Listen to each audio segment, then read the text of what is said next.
Hey guys, it's Tanja, and today I want to give you a list and overview about the pros and cons of being a digital nomad. I tried for several years to be a digital nomad. Somehow I succeeded, somehow I didn't. And why and how I will explain you in this video, so enjoy. If you like this video, don't forget to subscribe to the channel and leave a thumbs up here, and I'm also happy about your comments. Okay, here we go with a list of pros and cons of being a digital nomad in today's world. Your health. So I can just talk from my side, and I gained weight while being on the road for 7 months. I gained like 5-6 kilos, something like that. And oh my god, before I worked so hard to lose this weight, and then you just eat in restaurants and you're on like the move all the time, and you have weird sleeping patterns, and like the temperature is different, and you're under stress like a lot of time. You're under stress, and doesn't mean you're not under, like, there are two different kinds of stresses. So the one is like positive stress and the other one is negative stress. The negative stress makes you sick, but the positive stress is actually good stress, but it's still stress. So it's the stress of figuring out your life on sometimes a daily basis, like where can I get my food, where can I get water, can I drink the water here, where can I sleep, is this safe to go there, do I need to get a cab, the mosquitoes, sandflies, the sun. For me, temperature, I hate hot temperature. I hate it. So for me, temperatures over 25 degrees, I just thought, like, what is this? I don't like it. Then you're in rooms with aircon, then you get sick from the aircon, then you get stomach flu, then you get stomach pain, then you eat something you shouldn't have eaten and you get sick, then you have a parasite, then you fall from something and you hit your knee and then it gets infected, and like all these things. So I think one of the cons for me is maintaining a good physical health and also mental health, but to mental health I come later. So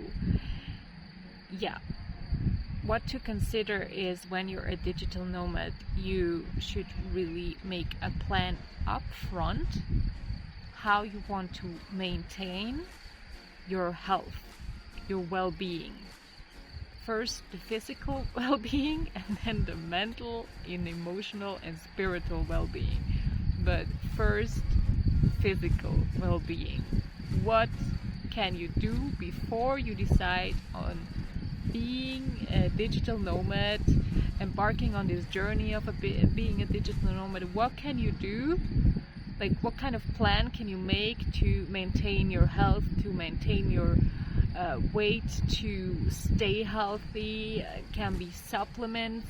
I link a company of a supplement company that I really like. Also cosmetics. Where do you get the sunscreen? How can you get healthy food? Do your research, like where you can get those things. So for example, when you need supplements and you're away for like 5-6 months, you need to know where to get your supplements without having to carry like 10 bags of supplements or something like that. Like, just figure out before how to maintain your health. So this is definitely a con, being a digital nomad, to maintain your health during your travels and your adventures. Another con of being a digital nomad is your social network, social connections, relationships, friends, family. How to actually stay sane without having without having your support system near you. It can get quite lonely sometimes, and sometimes you have a burnout of meeting people. Maybe it's a social burnout. You don't want to meet any new people anymore, share the same story, telling them what you do, where you're going, where you came from, what you've seen. You're just done with it. And when you realize that you feel lonely on this journey of being a digital nomad, try to connect with others, maybe also other digital nomads, but also try to reconnect with your friends, family.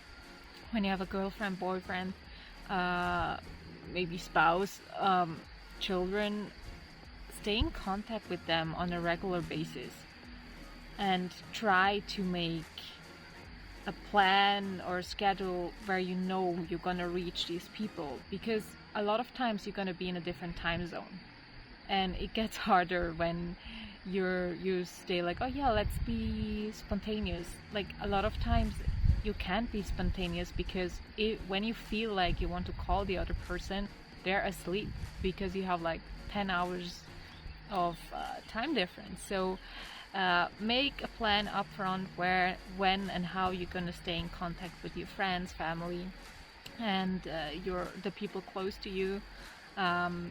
If you're a digital nomad for like a long time, which means like up to 3, 5, 6 months, a year, try to get home like sometimes to just see your social network and try to spend time with them, because it can also occur that you're gonna get FOMO when seeing pictures and videos of friends and family having fun at home, celebrating birthdays, weddings, doing fun stuff at home, and you're not there. So you could have the feeling of you're missing out, even though you're on this incredible adventure as well. But you know how it is, like, we always think the grass on the other side is greener, and this is the perfect example. So sometimes it's actually nice just being at home with your relatives, with your friends, and with just people you know, and also environments you know. So try to stay in contact with them, and that will also help you not to get as lonely as you sometimes feel, especially in a country with a culture that is not familiar to you. Then a pro and a con of being a digital nomad is that you meet a lot of people, a lot of interesting people, but at the same time, those are not connections that last really long most of the time, because you're on the jump to go somewhere else, they are just coming from somewhere, they just gonna stay a certain amount, and you always know that you're gonna part ways eventually. And of course we do that in our lives, normal lives as well, but on, like, when traveling is just more intense, and some people you know you will never see again, most probably, because they live in Australia and you live in Norway or something like that. And yeah, there is just, like I say, it's a pro that you meet a lot of interesting people and you're gonna have friends all over the world, but at the same time you need to be aware or understand that a lot of those connections will just be a here and now and in this moment, in the present thing, which is beautiful. But you need to be the type of person that can handle this, because it can be hard to leave people that have such, like, the same mindset, the same life like you, and you're just gonna leave them, or they're gonna leave you eventually. So just, yeah, think about how you're gonna deal with leaving people behind or separating from people that you start to like. Same with, maybe you're gonna find someone really attractive, or you're gonna fall in love with someone, but then later you realize like, hey, we can't maintain this relationship because we just have different lives, or you decide to not be a digital nomad all year round, or you just can't see yourself living in this country with this person. It's hard, but that's just how it is. So this is definitely a con, leaving people behind. Yeah. There are of course also many positive sides of being a digital nomad, and that is that you can do your work from anywhere at any time. I mean, of course, depends on your job, the anytime, but the anywhere, it's true for the digital nomad, because it doesn't matter where you are, you just need to get your job done, right? So that means you have the luxury of choosing where you want to be on this planet, and that's something really beautiful. So with that being location independent, you can choose countries that you're interested in, that you like the culture, that you like the food, that you want to see some places you always wanted to visit, and you can just do that after you work, right? So, or on the weekends you can go to and climb a active volcano in Guatemala, or you can go to Halong Bay in Vietnam and be on a ship for the weekend seeing this beautiful landscape. Or I think you know what I'm saying. So this is definitely a pro of being a digital nomad, the being location independent. Another pro point is that you're gonna experience so many different cultures. You're gonna understand people more, people from all walks of lives, sorry my English, I'm not a native English speaker, so sometimes I say weird things, but I hope you understand. So you meet a lot of people, you see into their lives, and you're gonna learn a lot about the world and how it works, and you're gonna gain a lot, like a bigger, broader perspective on the world, on people, and on life itself. So that automatically brings personal development. Not in all cases, but in most cases, and that's another point. You're gonna change. You're gonna change as a person. The more you travel and the more you reflect yourself, your culture, your beliefs, and you get confronted with other beliefs and other people's opinions and other like ways how to do life, you're gonna question yourself. And when you start questioning yourself or reflecting yourself, you're gonna find parts of yourself that you don't know how to deal with, and eventually you're gonna start to awaken, or you're gonna start to be interested in how is your mindset, or how can I deal better with some situations you're encountering in your life, how can I deal with my emotions. And especially when you're traveling as a digital nomad and you travel alone, so you're not with your friend or with a family member or with your partner, so you're alone, you're gonna need to deal with this stuff on your own most of the time. Of course you can have an online therapist, or you can talk to friends and family, but a lot of times you're just there sitting with your own stuff, and this will start processes in yourself, and processes that will help you to get to know yourself better. And this is something really beautiful that comes with being a digital nomad, to get to know yourself. It's really beautiful. Then a downside of being a digital nomad: internet connection. Sometimes you just want to scream because you have this important meeting, or you have a presentation, or in my case a coaching call, and then the internet doesn't work. And you're like, why? It worked 2 seconds before. Or you sent a newsletter to an email list of over 6,000 people, and then something breaks down and you don't know what, and there's no internet or there's no electricity anymore, especially in developing countries. Or it can also happen anywhere else, because even in Europe now, because we have this shortage of never mind. Anyway, so having no power, no electricity, no internet is a common problem. There are some hostel chains that have good internet, but you never know. Sometimes it's true when you read through the reviews, sometimes it's not. Sometimes they have a problem exactly when you need the internet, and most of the time as a digital nomad you need internet. So something to consider is that sometimes you won't have good internet. So my suggestion is to plan ahead and to see if you can do some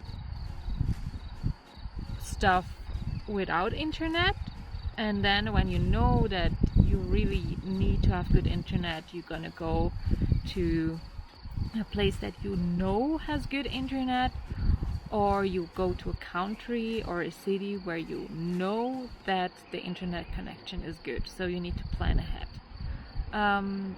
So if you rely heavily on good internet connection, not every country is suitable for you. Not every city, not every place in the world, because some places just have shitty internet, and that's just how it is.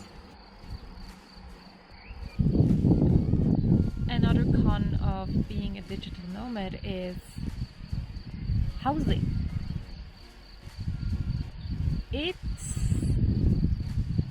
You might have known that a lot of digital nomads have been the, accelerator of housing prices, of the rise of housing prices in a lot of countries, which is good for homeowners or people who run those businesses, but not really good for the local people, because they can't afford housing anymore, and digital nomads with a higher income most of the time than the local people will pay those prices. And this is something to consider. It's like, okay, do you want to go into like this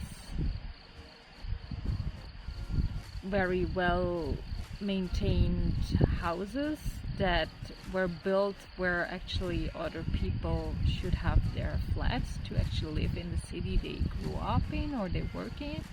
Or do you prefer to go to a hotel or hostel chain, which is for digital nomads, or places where you pay like a certain amount that supports the local community? It's just something to consider, like where and how you want to live when you're somewhere.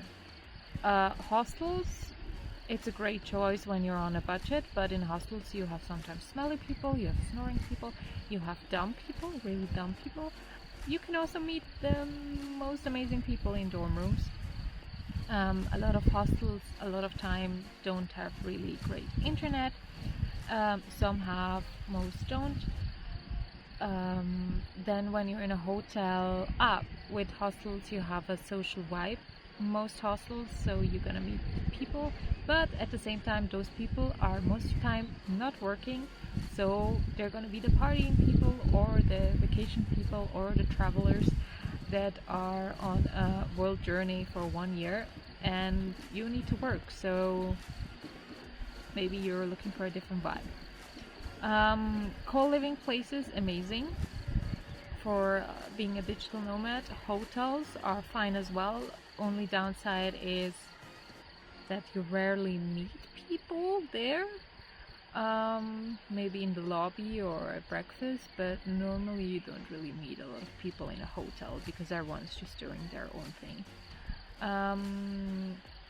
There are also like paid plans you can do with certain hotel and hostel chains, which are cool. Selena is something like that.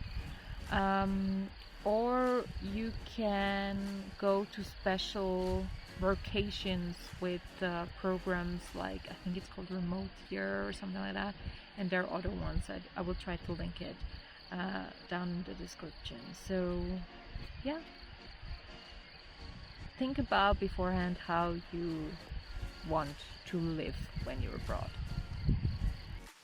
So this was it. I hope this was helpful. If it was, give me a thumbs up and subscribe to the channel. There's more videos to come when I have time to edit them, because I'm pretty busy, but sometimes I have time and I will do it.